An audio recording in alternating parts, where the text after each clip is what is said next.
Greetings, friends of liberty. When we examine the well-nigh thousands of religious sects and cults that populate our world, one cannot help but be struck by the multiplicitous variety of oddities, eccentricities, and perversities, even passing to the criminal, which appear amongst them. So, to name a few instances, I certainly find that a wife placing her husband upon a pedestal is commendable indeed, but a wife setting herself aflame upon his death, as the Hindus do, 'tis a bit much. Similarly, I find occasionally feeding the pigeons in Hyde Park a pleasant enough diversion, but imagine putting out the late Uncle Harry for the vultures, to dissemble him at their leisure, as the Tartars living on the vast grassy plains of Asia do. Barbaric bird-feeding. Thirdly, if you thought that the Egyptians excelled at mummification, well, we find that in Japan they've done them one better, having developed it to such a fine degree that some Buddhist monks starve themselves to death so slowly over the course of many months that in the end they lost all their bodily fat and liquids, and upon expiring required no additional mummification at all. So it is not at all surprising, when we examine the Puritans and their practices, that they too are considerably more eccentric than your average Englishman. Firstly, they act as if indulging in a fine French Pinot Noir or an exquisite Cuban cigar. I recently having bought a case of 100 in Spain, 'twould be a mortal sin. They are out-and-out opposition to joyfulness and pleasure, as if they were intent on proving some grim Spartan virtue, extended so far into Cromwell's protectorate as to A. insist on wearing black clerical robes instead of white during their services, B. to outlaw Christmas, they claiming it an invention of the popes of Rome, but they no doubt in reality being jealous of the widespread consumption of Yuletide brandy-laced eggnog and rum-soaked cakes, C. to outlaw in their Puritan Commonwealth of Massachusetts the habit of swearing, God damn them, D. football on the Sabbath being banned, they actually prosecuted young boys for kicking a ball around. F. the theatre too gone, with Shakespeare outlawed and his Globe Theatre demolished. And finally, G. dancing between men and women banned as well. Would you want to find yourself in the stocks for dancing a minuet? Unfortunately, however, not only did these killjoys equate much human gaiety with the devil, but they imagined they saw the devil and his handmaidens, the witches, everywhere. In this respect, I am fortunate to be well connected with publishers of many newspapers and broadsheets here and on the continent, and at my behest they have sent me information on the frequency of witch trials in various countries. And so, if we tabulate this information and adjust it by decade, we find those countries espousing Calvinism the most fatal by far in this respect. Thus, Catholic countries have virtually no witch trials. Italy had 5 per decade, per 100,000 population, Spain 22, and France 23. Turning to the Protestant countries, which are not primarily Calvinist, we find somewhat higher rates of witch trial frequency. The Netherlands at 25 per 100,000, Anglican England 33, Lutheran Sweden 35, mainly Lutheran Germany 137, and mainly Lutheran Finland 355. But if we turn to the very Calvinist Scotland, we find 509 trials per 100,000 population per decade. And in Switzerland, Calvin's country of birth, 980. which means Switzerland has had 196 times more witch trials than Italy, and over 40 times more than Spain. Of course, I need not mention the witch trials of Salem, Massachusetts, in which 20 persons were executed merely upon the ravings of young, hysterical, barely post-pubescent females. Now, if we turn from the eccentricities and perversions of the Puritans of old to a new generation of Puritans in your very own 21st century throughout the entire Anglosphere, especially America and England, we find today well-known professional comedian, Oxford PhD, and sometimes GB News presenter Andrew Doyle and his book, The New Puritans, How the Religion of Social Justice Captured the Western World. There's hardly anyone in England more capable of both informing and making me laugh simultaneously, so let's hear what Andrew has to say about the new crop of recently created English-speaking woke Puritans. He begins, not surprisingly, as he's a playwright as well, with a dramatic instance of his own cancellation at the hands of a friend, no less, in a restaurant. "You're a fucking Nazi cunt." This had been the third time he had shouted this at me, and I was still struggling to believe that it wasn't some kind of misjudged joke. "You aren't serious, though, are you?" I said. "Yes, I'm serious. You're a fucking Nazi cunt." I looked to his wife, one of my oldest friends, for any kind of support. She was silent, clearly embarrassed, reluctant to come to my aid. Of course, being a comedian, he adds, the alcohol only explains so much. Few of us can claim never to have behaved badly when drunk, but in the sobriety of the morning, we apologize for misspeaking. It has been over 3 years, and I've received no apology. I will almost certainly never speak to either of them or my godson ever again. So how do these new Puritans arise, who banish others from their midst almost as rigorously as the Quaker Ann Dyer was banished 3 times from the Massachusetts Bay Colony, until she, returning yet a 4th time, was hanged on Boston Common in 1660?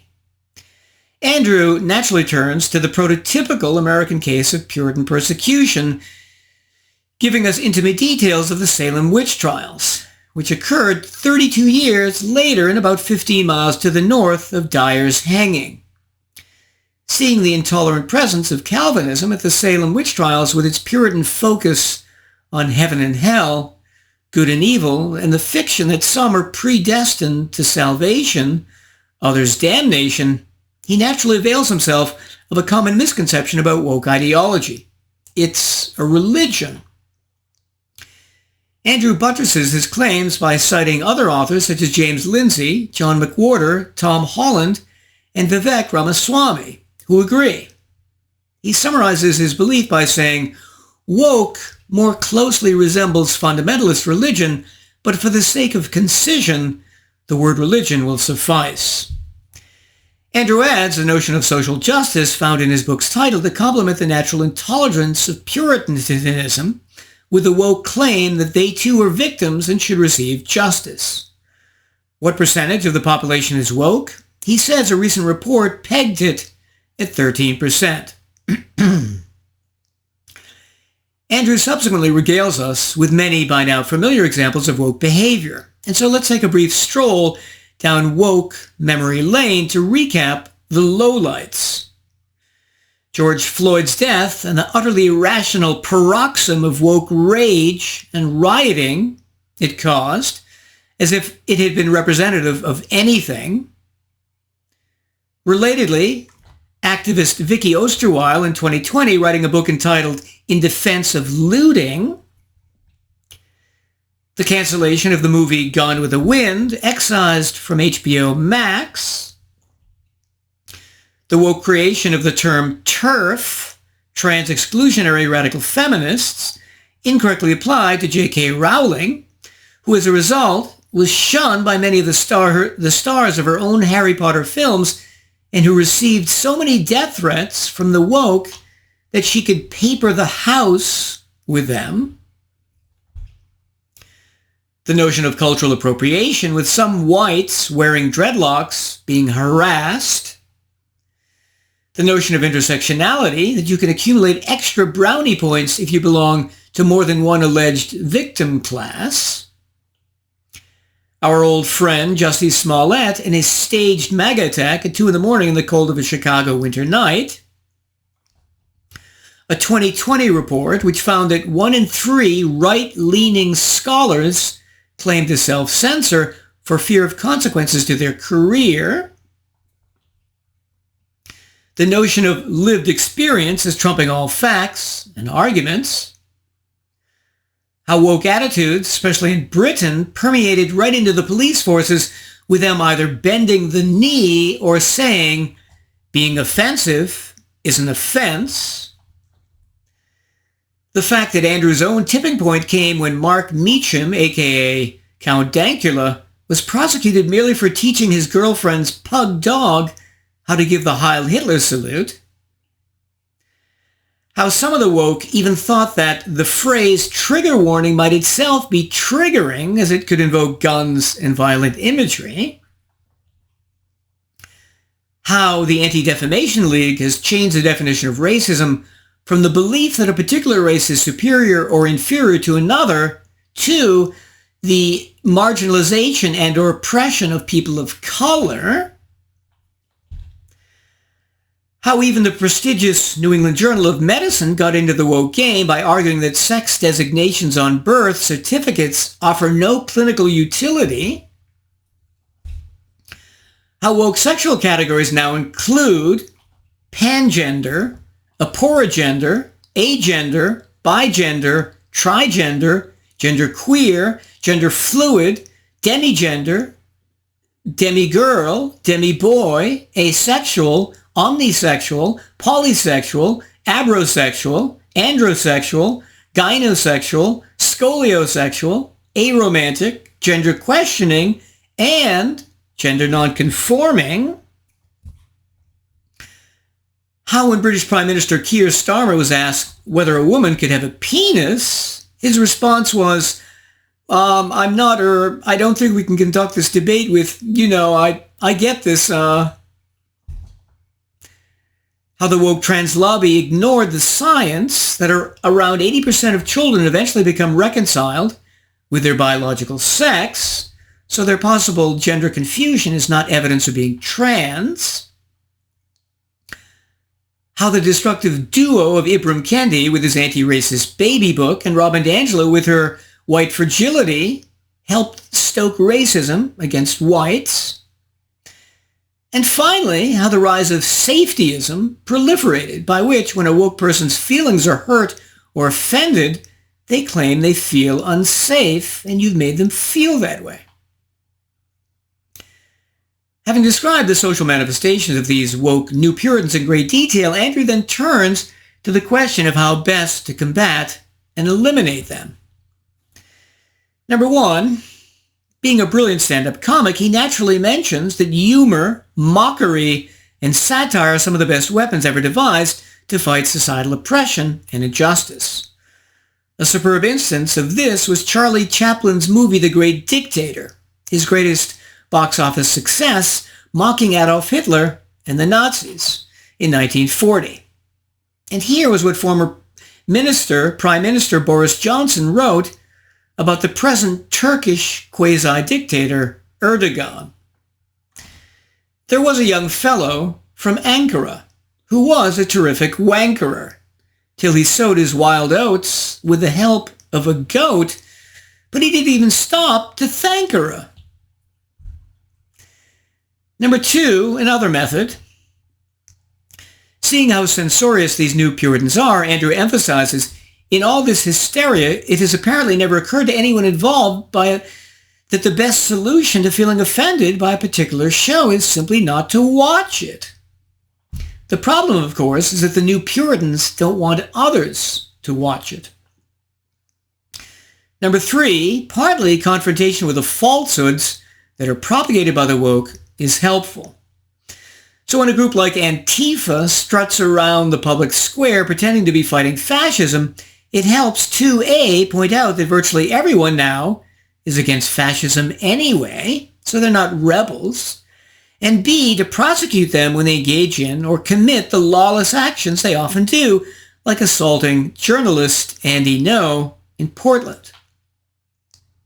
Andrew concludes by returning to the example of Salem, Massachusetts, and shows how, in the end, when enough Salem residents confronted the hysterical girls who were accusing people of being witches, their hysteria subsided and then vanished, never to reappear. The most courageous people were those who told the truth in the beginning and were killed as a result, before a critical, skeptical mass was achieved. He says 20 innocent people lost their lives in the Salem witch hunts, but by the end of 1692, this short-lived spate of madness was almost at an end. Too many prominent citizens had been accused, and the cost of sustaining the fantasy for those in power became too great. So now, having seen Andrew's approach, let's evaluate it. There are two basic areas to judge. First, how well he describes the phenomenon of woke and the New Puritans, and secondly, how well he explains their origins. He does the first part, the description part, very well, but as I will explain, not the origins part, for a number of reasons. Overall, I'd give him a B. First, as I've explained in many videos on this channel, as for example back in May of 2022 in my review of John McWhorter's Woke Racism, later in my reviews of James Lindsay's book Cynical Theories and Race Marxism, and even later in my 6-minute video, Is Wokeness Literally a Religion? Wokeness is not a religion because it doesn't deal with the supernatural as all religions do. Andrew completely ignores the existence throughout history of many secular ideologies like Marxism, Nazism, Jim Crow racism, and green ideologies. So, for example, modern trans ideology pretends that men can be women and women men. Obviously false and thus self-deceptive. But since there are no gods or supernatural processes involved, it's not a religion. So ideologies exist in two versions, the secular and the supernatural. But Andrew's ignoring the secular. It would be like saying cats, although similar to dogs, are the same animal. They're not. Similar, but not identical. And this, ironically, leads us to Andrew's second big mistake, the origins of woke. Many religions throughout history have received state funding and support that explains their rise to prominence. Islam, for example, throughout its entirety has not only received funding from the state, but has used state violence to kill heretics and apostates. That explains primarily why about 2 billion people believe its silly, often immoral beliefs. Similarly, in the West, the Catholic Church in Protestant countries until the Reformation just killed those who disagreed. Martin Luther himself, fortunate he wasn't barbecued in Rome. All churches then lived off enforced tithes or state subsidies. In France, the church before the Revolution not even being taxed, and its yearly income above about 25% of that of the French government itself. Now, might the support and funding of the state explain the rise of woke too? Yes. Since World War II, the relationship of the state to both lower and higher education has dramatically changed, with public funding radically increased, and with that funding has come many politically correct and woke rules and regulations. This has resulted in the citizens as a whole not directly controlling the content taught in universities anymore like they used to when the universities were more private. Instead, the left now controls higher education, the percentage of conservatives and independents having radically declined over the last half-century. Andrew himself notes this when he says that a 2017 study by the Adam Smith Institute confirmed that less than 12% of teaching staff support right-wing political parties, as compared to approximately 50% of the national population. And exactly since liberals only make up about 50% of the voting population in the Anglosphere, if the funding for education instead came directly from the public, in other words, if they were purely private institutions like they used to be, half of those institutions would be conservative or libertarian. Without this change, woke ideas would likely have never come into existence because the public would never have paid the salaries of all those woke professors to teach their sons and daughters woke intellectual garbage. But when the funding comes from the state, Harvard, for example, even though nominally a private university, gladly became woke to get all its hundreds of millions of annual federal funding, with DEI strings attached. As Richard Hanania has pointed out in his book, The Origins of Woke, which I also reviewed here, law creates culture, and thus bad law creates bad culture, which woke is. So have any other laws besides those of public education and its increased funding and regulation created the culture of woke? As a matter of fact, yes. The anti-discrimination statutes on the American side of the Atlantic of the Civil Rights Act and on the English side of the Equality Act. Instead of fighting bigotry, these statutes have enabled it by functioning as quotas for minorities and women and have been used throughout public and private institutions to backstop the woke and other ideologies created in the universities, enforcing race-based employment and admissions and stifling the speech of those who disagree. Anti-discrimination statutes and affirmative action are thus also partly responsible, as Hanania argues, for the rise of woke. But Andrew sees none of this, and that's because, being a PhD in Renaissance poetry, he doesn't have much exposure to economics, just like James Lindsay, whose theories he so often uses, also does not. There are some minor criticisms that I could make of Andrew's presentation. Firstly, such as when, although it's not clear, he appears at times to imply that anti-discrimination statutes may be justified or needed, as when he doesn't see that political correctness of the 90s was simply the beginning of woke, he actually partially defending political correctness, as when he claims that there is a convincing case to be made that the woke are more closely akin to the right than the left, this obviously being false, as Kamala Harris and many others showed. And finally, is when he believes that Robin DiAngelo is well-intentioned. I would disagree. Happy for my part that here in late 18th century England, the reign of both the Catholics and the Puritans is now a long distant memory. I bid you well and remain the Scarlet Pimpernel.